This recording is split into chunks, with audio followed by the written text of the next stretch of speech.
Vamos a desarrollar en este vídeo, segundo de la serie sobre la psicología del tacto, la forma de percepción áptica y representación espacial en sujetos ciegos y en sujetos dotados de visión normal. Esto nos va a permitir estudiar cómo funciona el tacto en sentido puro cuando carece de la contaminación que supone la visión.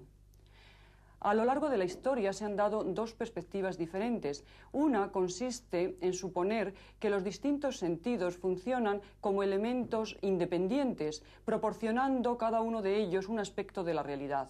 Desde esta perspectiva, los sujetos que carecen de visión tendrán problemas para representarse el espacio que les rodea y para percibir el mundo a través del tacto, ya que se supone que la visión es el sentido que domina al resto de los sentidos, incluido el tacto. La segunda postura consiste en suponer que los distintos sentidos constituyen elementos interrelacionados y dependientes unos de los otros. Desde esta perspectiva, la persona que carece de visión se supone que tendrá déficits particulares.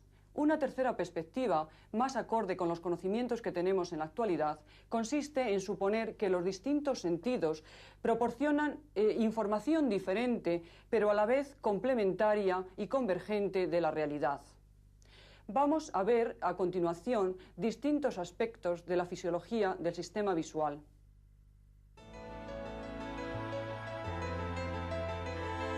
El ojo y el cerebro forman un magnífico equipo de trabajo. Mientras el ojo recoge las señales luminosas procedentes del exterior y las envía al cerebro, este es el encargado de construir el mundo visual. El vidente ve en 3 dimensiones a pesar de que las imágenes que llegan a la retina son imágenes en 2 dimensiones. El sistema visual rellena vacíos, corrige la información distorsionada y borra imágenes que perturban la visión. El sistema visual está formado por los ojos, las vías nerviosas y ciertas estructuras del sistema nervioso central. El ojo es el órgano a través del cual el ser humano adquiere conocimiento del ambiente que le rodea mediante la luz reflejada o emitida por los objetos. El globo ocular es como una porción de una esfera pequeña fusionada con otra esfera más grande. La zona que vemos cuando miramos la parte exterior de un ojo es la esclerótica que rodea a la córnea. Esta es transparente y deja ver un anillo de color llamado iris. La parte central del iris es la pupila, que es de un color más oscuro.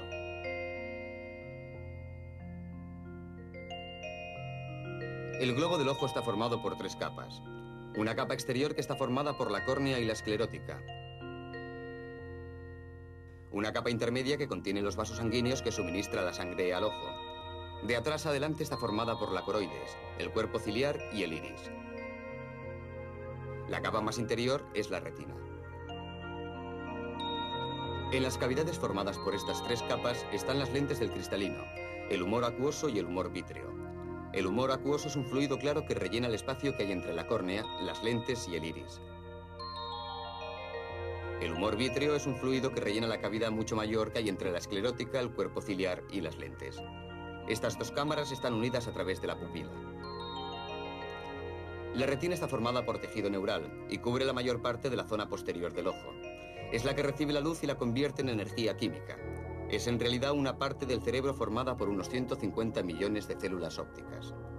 El corte transversal de la retina muestra las diferentes capas de que consta.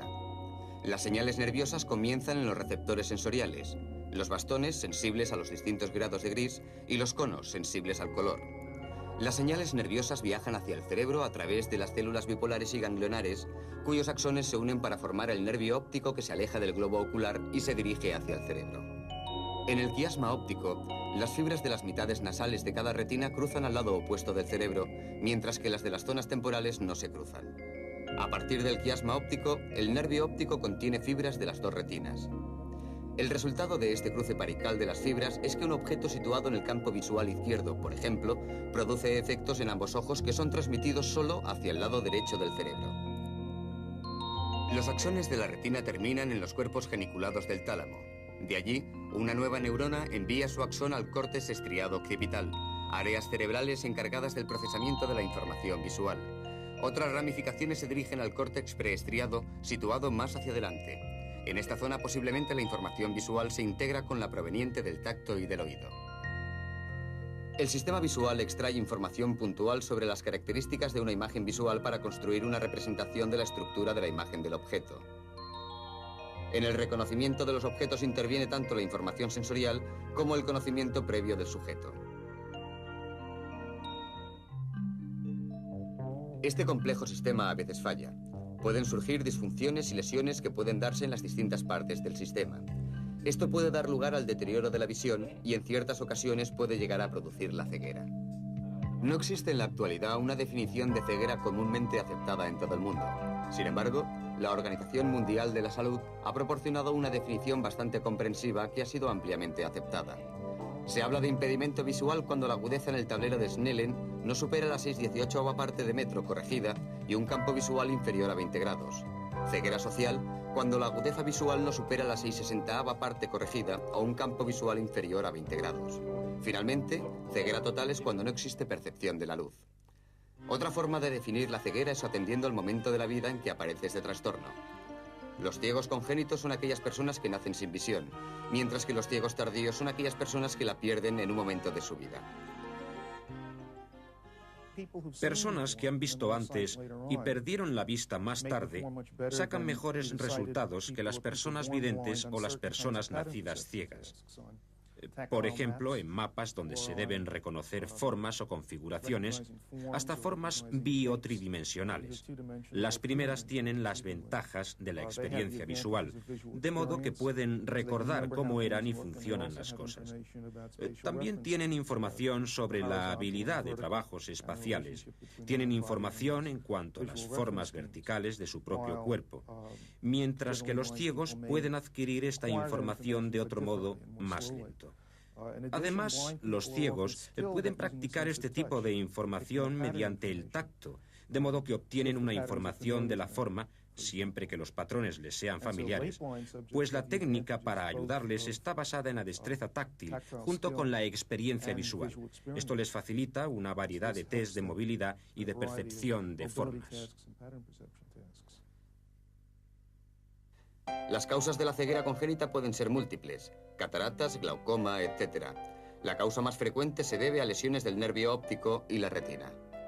Algunos bebés prematuros pierden la visión a los pocos días de nacer debido a un exceso de oxígeno suministrado durante su permanencia en la incubadora. Este trastorno se conoce como retinopatía del prematuro. El número de personas ciegas congénitas es muy pequeño. Sin embargo, el número de personas que pierden la visión después del nacimiento es mucho mayor. Las causas de la ceguera tardía son muy numerosas, desde traumas o accidentes en los ojos o vías nerviosas a las más frecuentes, que son la retinopatía diabética, el glaucoma y las cataratas. Estas personas han tenido experiencia visual tanto más larga cuanto más tarde se produjo la ceguera. No tener en cuenta esta diferencia da lugar a errores en la interpretación de los resultados de estudios que tratan de determinar el papel de la visión en la representación espacial y en la aprehensión del mundo. Es difícil obtener una información estadística fiable sobre la incidencia de la ceguera en el mundo. Está relacionada con las condiciones sanitarias del país y su desarrollo. Una estimación bastante aceptable es que la deficiencia visual afecta a casi el 2 por 1000 de la población.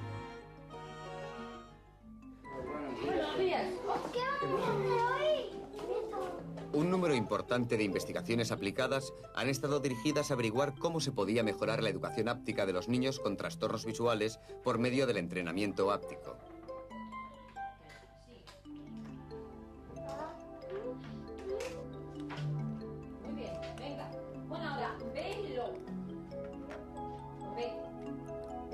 En este sentido, los aspectos más importantes han sido intentar comprender las habilidades implicadas en la lectura braille por la importancia que tiene este tipo de lectura como medio básico en la educación del invidente y como modo de adquisición de conocimiento y forma de comunicación, y por otra parte el conocimiento espacial por su importancia en la movilidad de las personas invidentes. ¿La C cómo se hacía? Así. Venga. Venga. Venga, derecho. En el caso de los ciegos totales, la prioridad del tacto es obvia, es evidente. El tacto les sirve para su propia percepción, es un elemento propioceptivo. Y también para percibir los objetos de su alrededor, así como su entorno circundante. El tacto es un elemento, es un sentido analítico que va de las partes al todo. De ahí que los profesores, que nos dedicamos a la educación de los niños ciegos, tendemos a establecer unas estrategias, unos caminos, para que actúen, aprendan a tocar en orden y sobre todo sistemáticamente. Trabajar en el desarrollo del tacto también es indispensable en la rehabilitación de personas adultas que han perdido la visión. En terapia ocupacional se les enseña a extraer el máximo partido de este sentido, que en adelante se convertirá en una vía de percepción principal.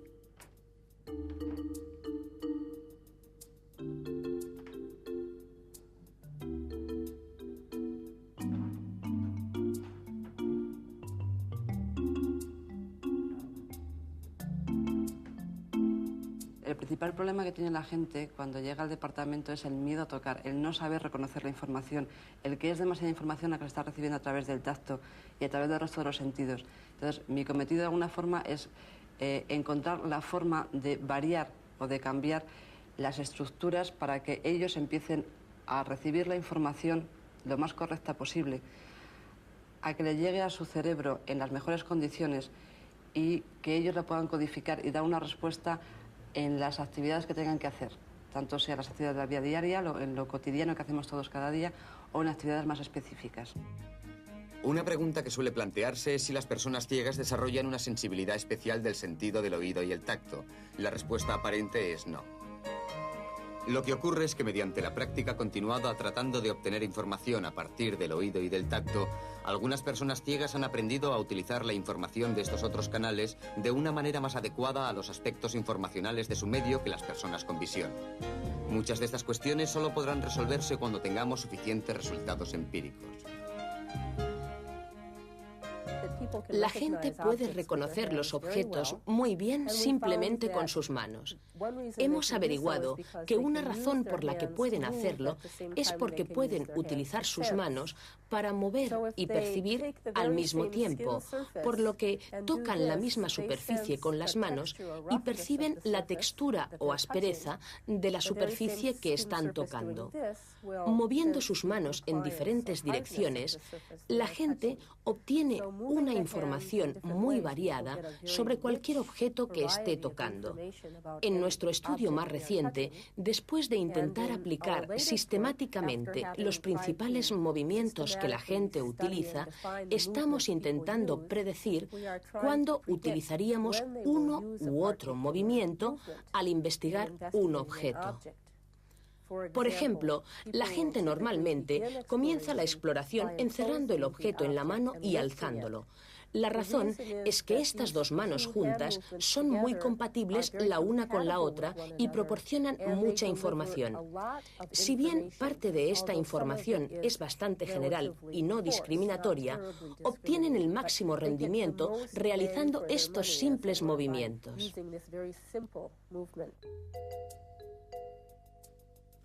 Axelrod midió el umbral sensorial en 75 niños y adolescentes ciegos desde los 2 años y a otro grupo equivalente de niños con visión normal.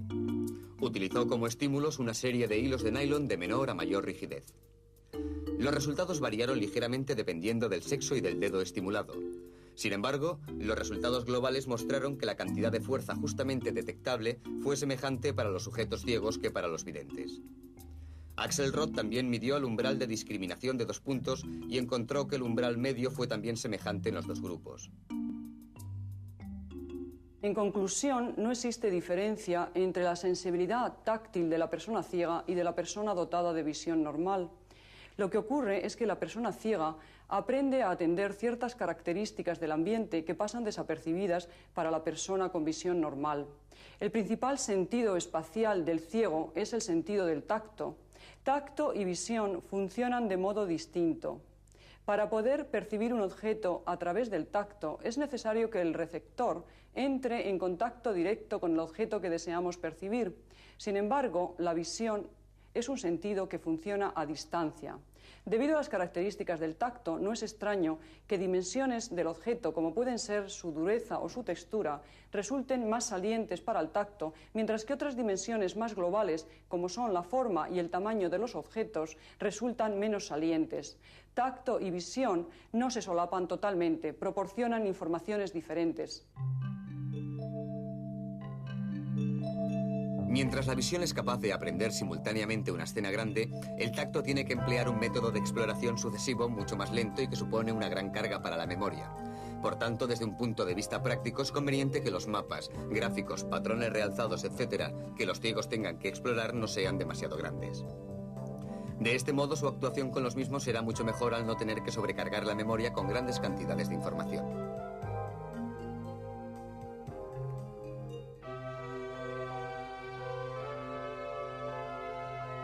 Una manera de acceder al conocimiento y la representación espacial de edificios, monumentos y esculturas históricas significativas lo encontramos en el Museo Tiflológico de la ONCE.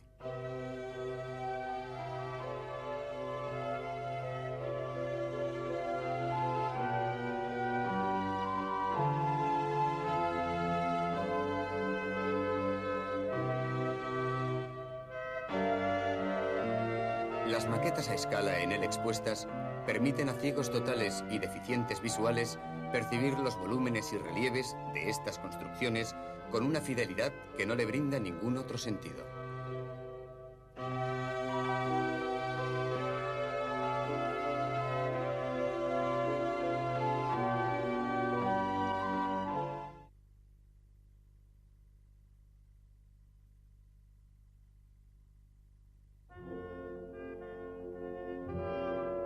Louis Braille fue un educador francés de principios del siglo XIX que inventó un sistema de lectura consistente en patrones de puntos realzados que podían percibirse mediante el sistema áptico. Cada letra Braille está formada por un patrón de puntos realzados en una celdilla de 6 posiciones, 2 columnas y 3 filas. Las posiciones de la columna izquierda se denominan 1, 2 y 3, y las de la derecha 4, 5 y 6. Cada letra se distingue por el número de puntos realzados y la posición que estos puntos ocupan en la celdilla. Este alfabeto consta de 26 letras más los signos de puntuación. Este método de lectura depende en mayor medida de la memoria de trabajo que la lectura visual, ya que la ventana perceptual es más pequeña y los distintos elementos que componen una frase deben percibirse uno a uno y después integrarse entre sí para lograr su comprensión. El braille se lee letra a letra en lugar de leer de una vez toda la palabra, como sucede cuando se lee la letra impresa. La persona que lee braille primero debe reconocer la letra que está percibiendo en ese momento para después construir la palabra completa a partir de sus elementos, las letras. Los métodos de enseñanza de lectura se basan inicialmente en desarrollar la capacidad perceptiva de los caracteres con la ayuda de ejercicios con macrocaracteres. A medida que los alumnos se van familiarizando con el alfabeto, se va reduciendo el tamaño de los signos, hasta que llegan a reconocer el tipo de letra braille impresa habitual. Este proceso de aprendizaje progresivo, además de ayudar a la conceptualización de las letras, también desarrolla la capacidad de percepción de los dedos índice de ambas manos e iguala su sensibilidad, sobre todo dotando al dedo índice de la mano no dominante de una capacidad semejante al de la mano dominante. Los movimientos de las manos son muy importantes en este tipo de lectura. La evidencia experimental ha puesto de manifiesto que el braille se lee con uno o con los 2 dedos índices. Los buenos lectores de braille mueven sus dedos a través de las líneas de caracteres de manera rápida y a una velocidad constante, sin presionar excesivamente, realizando muy pocos retrocesos para volver a percibir caracteres ya leídos. Por el contrario, los lectores lentos mueven sus dedos despacio y a una velocidad variable. La presión de los dedos sobre los caracteres es mayor y se aprecian abundantes retrocesos. Las personas que utilizan solo una mano suelen leer más despacio que las que utilizan sus 2 manos. Sin embargo, son escasos los lectores que utilizan solo una mano, ya que incluso en el caso de que la mano no dominante carezca de capacidad lectora, suele usarse para señalar el comienzo de la línea siguiente. Las 2 manos de los buenos lectores tienen capacidades de lectura semejantes. Cuando llegamos a los lectores fluidos de braille, niños inteligentes que han aprendido el sistema hace varios años, observamos que sus movimientos de dedos son muy diferentes de aquellos de los niños pequeños cuando se inician. Esto resulta de gran interés porque los mismos movimientos son tales que uno se da cuenta de que realmente están asimilando diferente información. Los niños pequeños recogen posiblemente información acerca del patrón y no sobre una línea completa. Pero esto depende del método de enseñanza, ya que si a los niños se les enseña desde el principio a deslizar sus dedos de forma continua sobre el braille, entonces sus movimientos se convierten en continuos y resulta más bien lateral que un movimiento de arriba a abajo. También se ha hecho un estudio de gente más mayor cuando empiezan a aprender braille por primera vez, que son realmente buenos lectores, y resulta muy interesante ver incluso a gente que ha estudiado durante 4 o 5 años que pueden leer textos bastante difíciles relativamente bien, y observamos que sus movimientos de dedos son muy diferentes de los lectores fluidos que nunca han aprendido otra cosa que braille. Sus movimientos van arriba y abajo como si estuviesen mal encarrilados, entendiendo aparentemente el braille la forma global de cada letra. Incluso cuando son bastante rápidos, van de arriba a abajo, desplazándose por la forma a medida que avanzan, mientras que los lectores muy fluidos lo hacen de forma natural a lo largo del braille sin apenas hacer movimientos arriba y abajo. Existen diferentes estrategias de lectura. Hay lectores que mantienen los 2 dedos índice juntos cuando leen. Al llegar al final de la línea, los 2 dedos se colocan al comienzo de la línea siguiente. Los buenos lectores distribuyen las tareas lectoras entre los 2 dedos índice. Los 2 dedos comienzan a leer la línea, pero antes de llegar al final, el dedo izquierdo busca el comienzo de la línea siguiente, mientras el derecho continúa leyendo la línea hasta el final. De este modo no pierde tiempo en el cambio de línea. Un lector de braille lee por término medio una velocidad equivalente a una tercera parte de lo que una persona vidente puede leer en letra impresa. Capítulo 10. Octubre. Torrijas de natas. Ingredientes: una taza de natas, 6 huevos, canela y almíbar. Manera de hacerse: se toman los huevos, se parten y se les separan las claras. Las 6 yemas se revuelven con la taza de natas. Se baten estos ingredientes hasta que se torne rabo el batido.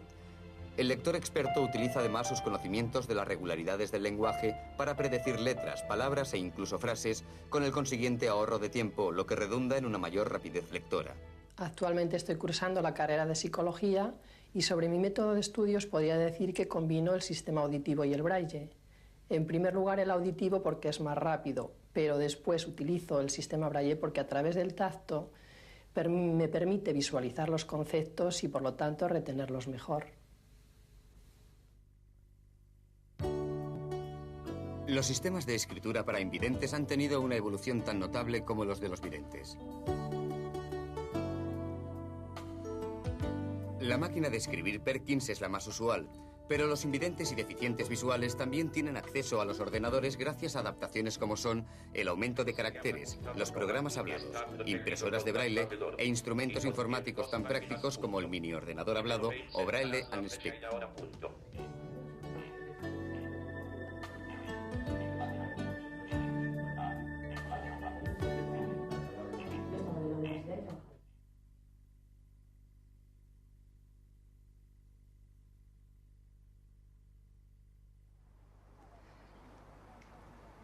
Se ha definido la movilidad referida a las personas invidentes como la capacidad para moverse con seguridad e independencia en el medio ambiente. Esta capacidad es muy importante para las personas ciegas porque esto les permite el poderse desplazar sin tener que depender de otras personas. No cabe duda que el percibir objetos en la distancia es mucho más difícil para la persona invidente. Sin embargo, numerosos estudios realizados han mostrado que con el entrenamiento adecuado estas personas llegan a adquirir una independencia notable en el medio en que viven. Las 2 tareas cognitivas de la persona ciega son el conocimiento del medio en el que debe moverse y la necesidad de saber en cada momento en qué posición se encuentra dentro de ese medio.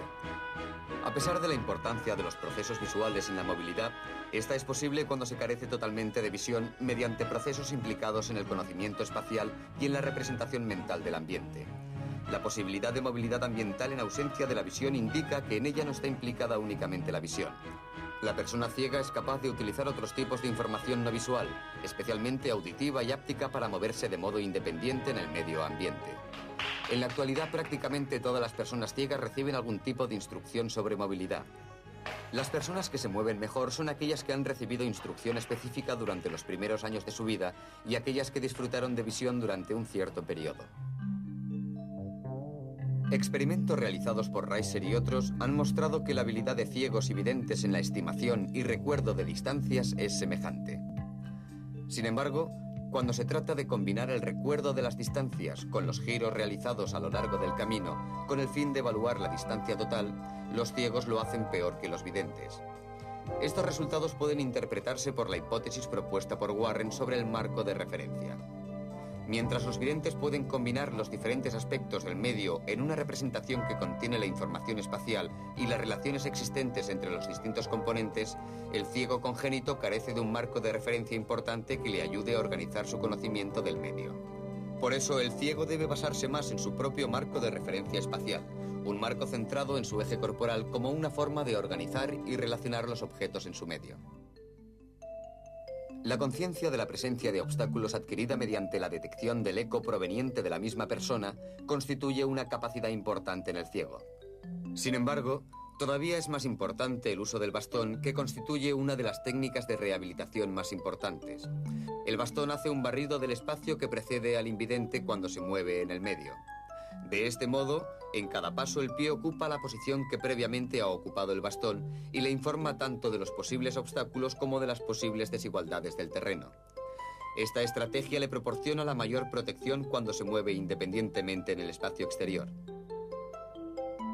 El ciego que desea lograr cierta independencia de movimientos necesita conceptualizar y representarse el espacio en el que debe desplazarse de forma que sea capaz de construir y de seguir ciertas rutas.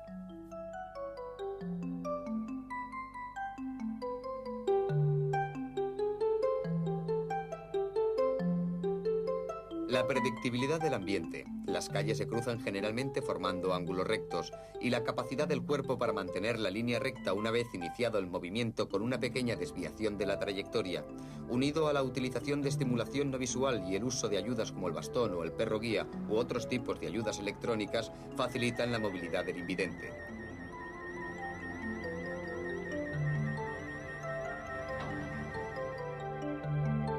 Otros estímulos del medio, como los ruidos de los coches y de las personas o los olores característicos de ciertos lugares, de una panadería, del mercado o de la vegetación, guían al ciego en sus desplazamientos. Las nuevas técnicas de rehabilitación, mapas ápticos, prótesis sensoriales, etc., enriquecen la experiencia y contribuyen a reducir la diferencia entre las capacidades espaciales y cognitivas de ciegos y videntes. La capacidad de deambulación, en definitiva, exige tanto al ciego como a las personas con visión normal la comprensión del ambiente y la capacidad de recordar la información espacial, el empleo de planes motores y la construcción de mapas cognitivos.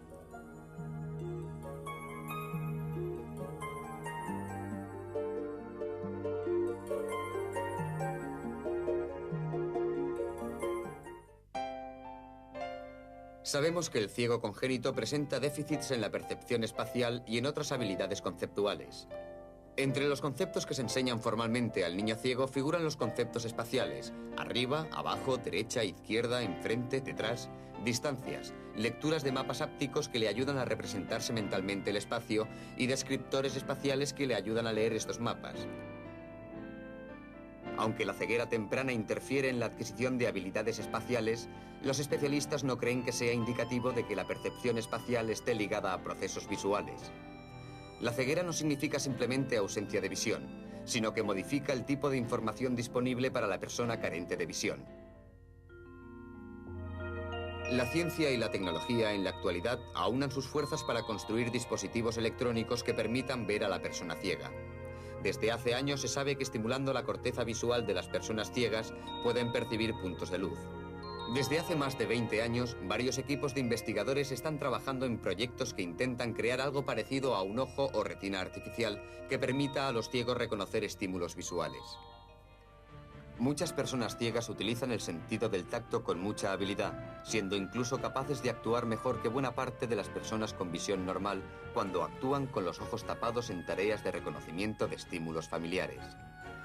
Desde un punto de vista práctico, es más útil preguntarse por lo que una persona ciega es capaz de hacer, en lugar de preguntarse por lo que no puede hacer.